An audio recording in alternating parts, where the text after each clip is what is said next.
নীরেন্দ্রনাথ চক্রবর্তীর অমলকান্তি। অমলকান্তি আমার বন্ধু। স্কুলে আমরা একসঙ্গে পড়তাম।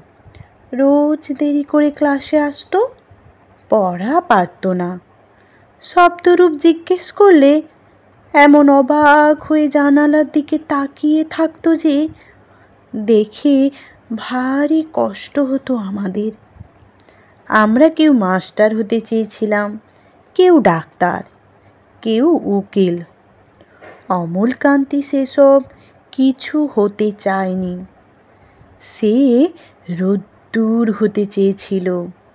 ক্ষান্ত বর্ষণ, কাক ডাকা বিকেলের সেই লাজুক রোদ্দুর, জাম আর জামরুলের পাতায় যা নাকি অল্প একটু হাসির মতন লেগে থাকে। আমরা কেউ মাস্টার হয়েছি, কেউ ডাক্তার, কেউ উকিল। অমলকান্তি রোদ্দুর হতে পারেনি।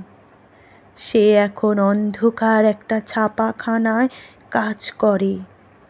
মাঝে মধ্যে আমার সঙ্গে দেখা করতে আসে, চা খায়, এটা ওটা গল্প করে, তারপর বলে, উঠি তাহলে। আমি ওকে দরজা পর্যন্ত এগিয়ে দিয়ে আসি। আমাদের মধ্যে যে এখন মাস্টারি করে, অনায়াসে সে ডাক্তার হতে পারত। যে ডাক্তার হতে চেয়েছিল, উকিল হলে তার এমন কিছু ক্ষতি হতো না। অথচ সকলেরই ইচ্ছে পূরণ হলো, এক অমলকান্তি ছাড়া। অমলকান্তি রোদ্দুর হতে পারেনি।